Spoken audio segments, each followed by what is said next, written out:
വലിയ കൊട്ടാരം എന്ന് പറയുന്ന ഒരു കൊട്ടാരത്തിലാണ് അന്ന് ഈ കാർത്തിക തിരുനാൾ രാമവർമ്മ താമസിച്ചിരുന്നത്. ആ വലിയ കൊട്ടാരം എന്ന് പറയുന്നത് ഇന്ന് പത്മനാഭസ്വാമി ക്ഷേത്രത്തിൻ്റെ വലത്തുവശത്ത് കാണുന്ന കെട്ടിട സമുച്ചയമാണ്. അവിടെ ഒരു മണിയുണ്ട്. ആ മണി നാട്ടുകാരതിന് പറയുന്നത് മേത്തൻ മണി എന്നാണ്. വാസ്തവത്തിൽ അതിൻ്റെ പഴയ പേര് കൗതുകമണി എന്നാണ്. ആ കൗതുകമണിക്ക് കാരണം എന്താണെന്ന് പറഞ്ഞാൽ ഒരു ഊശാന്താടിക്കാരൻ 2 ചെമ്മരി ആടുകൾ വന്ന് ഓരോ മണിക്കൂർ ഇടവിട്ടും വന്ന് കുത്തും. അപ്പോൾ ഈ ഊശാന്താടിക്കാരൻ വാ തുറന്ന് നിലവിളിക്കും. അതാണ് ഈ മണിയുടെ ഒരു പ്രത്യേകത. ഈ മണിക്ക് മേത്തൻ മണി എന്നുള്ള പേരിട്ടത് ജനങ്ങളാണ്, അല്ലാതെ രാജാവ് അതിന് കൗതുകമണി എന്നാണ് ഔദ്യോഗിക രേഖകളിലൊക്കെ പറഞ്ഞിരുന്നത്. പക്ഷേ ഈ മണി വാങ്ങിച്ചത് കൊച്ചിയിൽ നിന്നാണ്. ആദ്യം വാങ്ങിച്ചത് മാർത്താണ്ഡവർമ്മയുടെ കാലത്താണ്. മാർത്താണ്ഡവർമ്മയുടെ കാലത്തില്ലാത്തതാണ് ഊശാന്താടിക്കാരനും ചെമ്മരിയാടുകളും.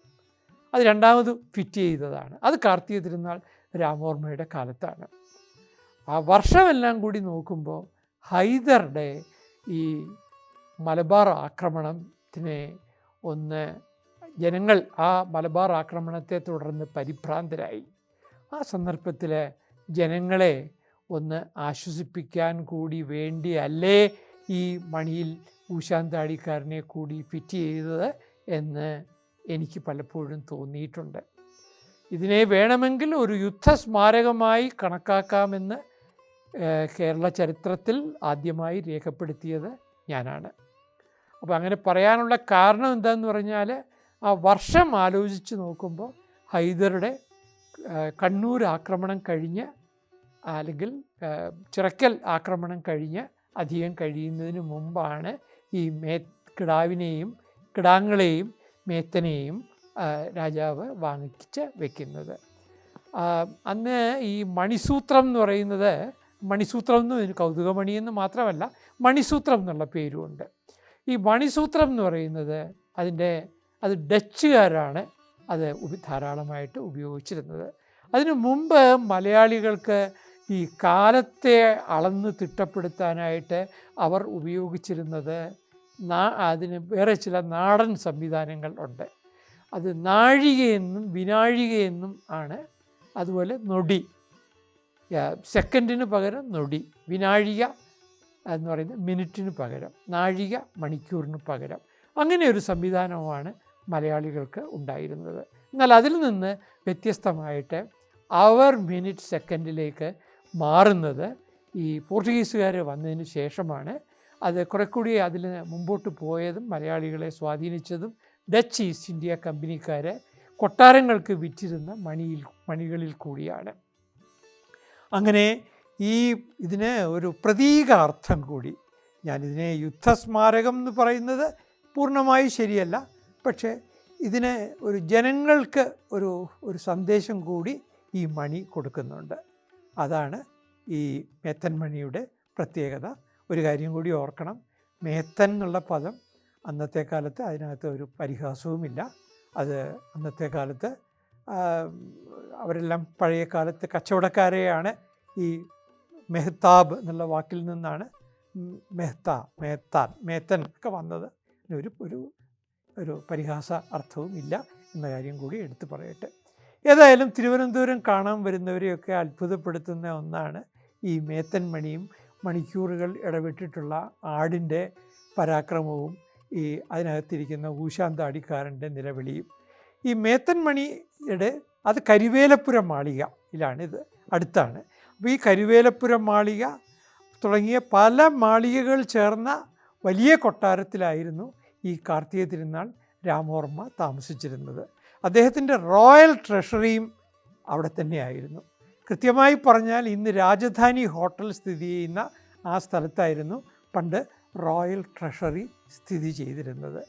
അതുപോലെ ക്ഷേത്രത്തിൻ്റെ പത്മനാഭസ്വാമി ക്ഷേത്രത്തിൻ്റെ ഗോപുരം എന്ന് പറയുന്നത് അത് തമിഴ്നാട്ടിലെ രാജഗോപുരങ്ങളുടെ ഒരു അനുകരണമാണ്. ആ രാജഗോപുരങ്ങൾ എന്ന് പറയുന്നത് ശരിക്കും പറഞ്ഞാൽ വിജയനഗര ആർക്കിടെക്ചറിൻ്റെ സംഭാവനയാണ്. ആ രാജഗോപുരത്തിൻ്റെ ഇടത്തുവശത്തായിട്ട് നമുക്ക് പത്മതീർത്ഥം കാണാൻ സാധിക്കും. വാസ്തവത്തിൽ അനന്തതീർത്ഥം എന്നായിരുന്നു ഇതിൻ്റെ പഴയ പേര്. അത് പിന്നീട് പത്മതീർത്ഥമായി മാറുകയാണ്.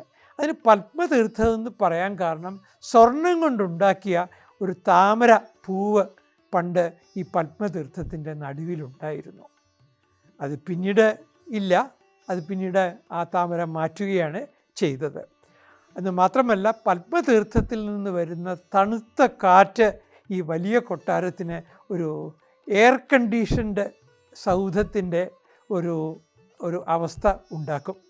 അവിടെ ഞാൻ ഇനി പറയാൻ പോകുന്നത് ബാലരാമവർമ്മ എന്ന് പറയുന്ന ഒരു ദുർബലനായ രാജാവാണ് കാർത്തിക തിരുനാളിനെ തുടർന്ന് രാജ്യഭാരം നടത്തിയത്.